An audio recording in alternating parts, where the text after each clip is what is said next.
Hello again, it's beer o'clock on the Real Ale Guide. Let's get the beer out. It is Radical Road from the Stewart Brewing Company in Scotland, and it's their triple hopped pale ale coming in at 6.4% ABV. Looking forward to trying this one. Kindly sent by Stewart Brewing Company. I've tried one or two of their beers. My wife, Mrs. Real Ale Guide, reviewed the coconut porter, and that was, she let me have a try of that, and that was quite a nice beer. I enjoyed that, but I'm more of a, Mel likes them kind of beers where they put different bits and pieces in. It's bottle conditioned, so I'm going to stop there. She likes them types of beers more than me, so I thought, you know, let's get down her channel. But it was a very, very nice drink. I did like it. This is a one finger head then. The head is white and foamy. It's got a nice hop haze to this beer. I've chilled it down probably about 6 or 7 degrees, I'd say. Nice levels of carbonation, quite large bubbles, quite small bubbles, all moving steadily to the top of the glass.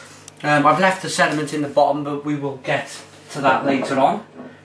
Let's get our noses into this beer then. Oh wow, and that is a very, very nicely hopped pale ale. You can really get the aromas of grapefruit and citrus in this one. Also apricot, maybe a bit of peach as well. Bit of pineapple. This smells delightful. I'm going to get in. Cheers everyone.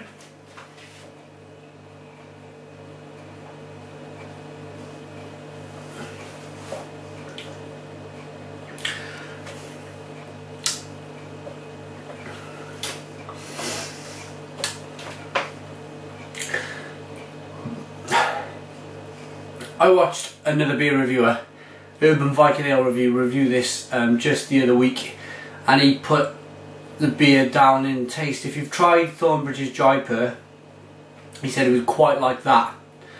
I think as well, I agree totally with what he's saying here. This is very, very close to Thornbridge's Jaipur.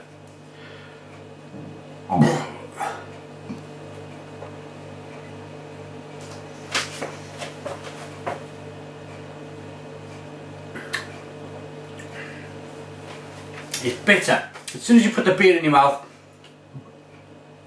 it's bitter. Then you got all these tropical fruits, these pale stone fruits and grapefruit and citrus coming from the 3 hops used.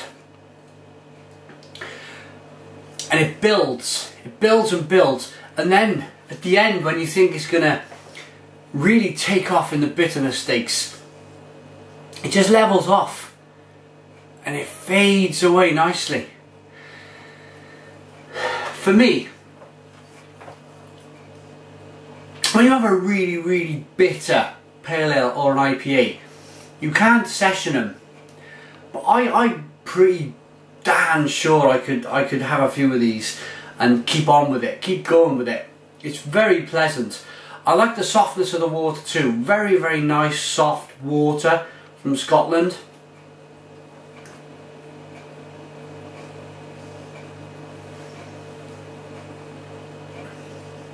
Let's talk about the carbonation.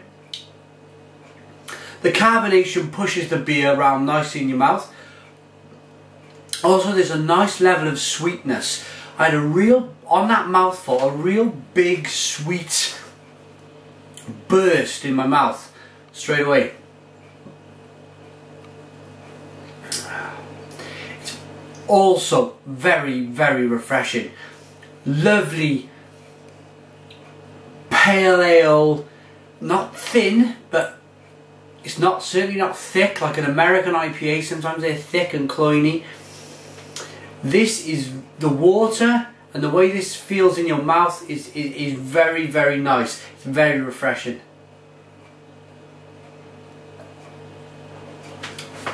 I'm very impressed with this.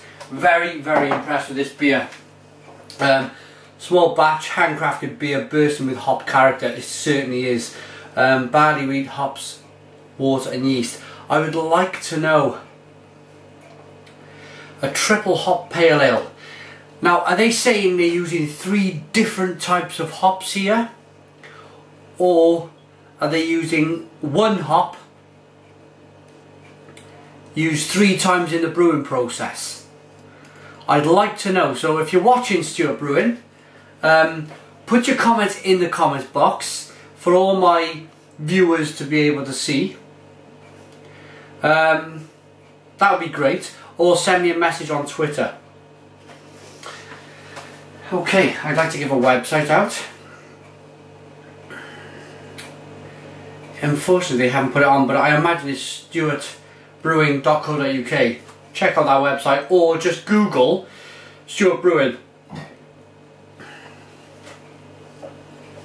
Okay, this point in the review, it is a bottle conditioned beer, so I want to show you the second fermentation process. There you go. Now what you'll find is there's bits floating around now in the beer. It's the way beer was carbonated before modern technology. It's the old-fashioned way of carbonating a beer. I personally think it adds character to the beer. Let's see what it tastes like.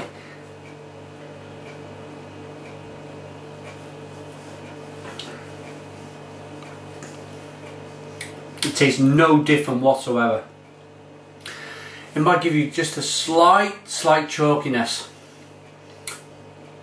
But the reason I do this, the reason why I pour the sediment in at the end is if you're a new drinker to real ale and craft beer and you just pick a bottle of this up, you're not going to know, because it doesn't say anywhere on the bottle to leave any of the sediment out. So you're going to pour this beer in, you might be a bit alarmed, you might be, oh my goodness, what's in this drink? Is it gone off? Or no, the answer to that is no. As I mentioned, it helps, it's the old way of carbonating a beer. It's yeast that's floating around in your glass. So don't be frightened, don't be frightened. If you pour the beer in like, I mean, you would normally do with any beer, then just carry on with it. It's not going to upset you in any way. It just adds a bit, I think it adds a little bit of that extra beeriness to the beer. Okay, I've been gassing along enough on this beer. Just want to show you a final wash round with the beer. Show you the nice levels of carbonation and lacing that's on the glass. And a final taste and a rating from me.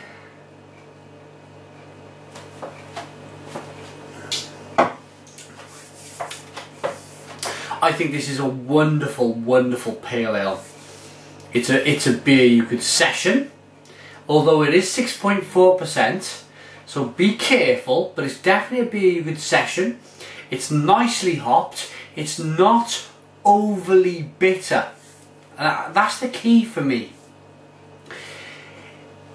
If it was hugely bitter on the back end, I think you just want the 1 bottle. The way this beer has been brewed is to say, grab 3 or 4, enjoy them. I think you could. It reminds me a lot of Thornbridge's Jaipur. I think the water levels are better. The quality of water is better in this beer. So for me, in all honesty, I think it's absolutely wonderful. I'm going to give this a 9 out of 10. 9 out of 10 from the Real Ale Guide. So thank you all for watching. Put your comments in the comments box. Subscribe if you like. And cheers.